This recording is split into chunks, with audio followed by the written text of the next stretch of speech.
Hi guys, so episode 3, not quite as dramatic as some of the previous episodes, but just as enjoyable. The first time I watched the episode I wasn't actually that into it. I was really disappointed with Concussion, and I know that sounds stupid because they won it, but I'll tell you what, this is what's ruined it.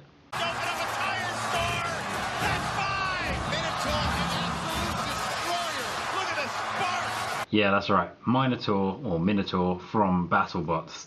I now want everything to be as good as that, but nothing will because it's ridiculously cool.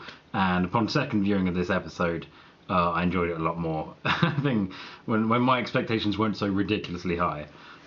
Huge congratulations to them because they've gone in right at the deep end. Didn't bother with featherweights or anything, just boom, heavyweight, first time competitors. And they did it though. Fair play to them. They're through to the finals. Excellent show. Well, excellent show, boys. No, well impressed. I really expected big things from Foxic this year. His robot looks so cool. And for the brief time it was working, it was zooming all over the place. It looked really powerful, surprisingly small. Like it must be so well armored. And yeah, the fact that the self-righter failed, I found out on Facebook afterwards. It's just a single bolt that he forgot to put in. And he's obviously absolutely kicking himself for that. Yeah, it's the way with engineering, often huge implications from the tiniest little mistake. So yeah, that was a bit of a shame. But there's always next series, so that's good. Also a shame is Mr. Speed Squared just not working fully for most of the episode. Me and my wife were actually there for the filming of Mr. Speed Squared against Concussion and Heavy Metal versus Thor. So we were there for when Mr. Speed Squared just absolutely took off at the start of that fight.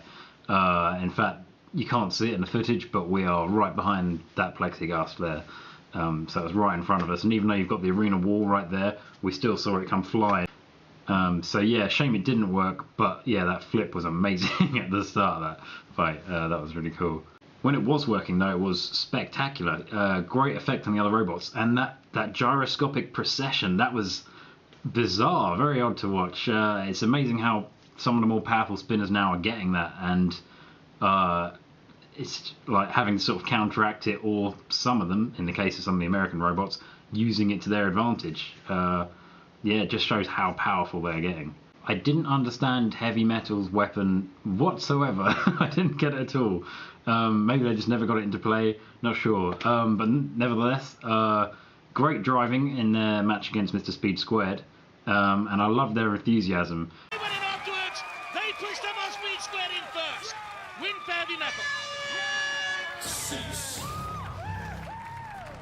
Thor's axe was also phenomenal to see, even more powerful than last year, and I was really impressed last year. Axes in general, I think it's very hard to make an effective one, but Thor's is definitely at the top there with terahertz. So yeah, like I say, we also saw Thor versus Heavy Metal, and that was a really good fight to watch, especially at the end with Matilda hitting the wheel. I do talk about that a little bit in my live thing, but I love that they put that in. That was one of the first times I think we've seen the house robots sort of just smash something around for the hell of it, and that was great. As was also the other thing I saw was Mr. Killalot, Sir Killalot. When Mr. Speed Squared strayed into his corner patrol zone when fighting Concussion, he picked it up and he did his spin and let's go. Again, that I don't think I've seen that since original Robot Wars. And especially seeing that live, that was absolutely great to see. Series in general, I wasn't impressed by the pit, the way the pit kept sort of dropping, especially in the first fight between Thor and Concussion, because obviously Concussion couldn't really get out of that area, and they didn't stop the fight, but it was nothing, it was nothing Thor had done to cause them to not be able to move that much. I mean, fortunately for them, they won it anyway, but if they hadn't, I think I'd have been a bit annoyed if I was on their team, because they didn't stop the fight despite the fact that something had gone wrong with the arena, as it were. I know it wasn't any hindrance to safety at all, but it just seems a little bit dodgy, a little bit off, I don't know. But like I say, they won it anyway, so it didn't really matter in the end, but I don't know, you shouldn't have to build your robot to deal with that as a hazard. What I really enjoyed was the announcer again. I swear he is getting more peculiar with every episode. So this week we had Spinner and Axe Pot. Spinner, Axe Pot. Brilliant. It just makes me laugh every time. Overall then, like I say, not quite as dramatic as some of the previous episodes, but I feel that may be made up next week when it just seems to be a mismatch of just horrifically terrifying spinners. Which, yeah, wicked. I'm happy with that. Yeah, I'll see you in the next episode.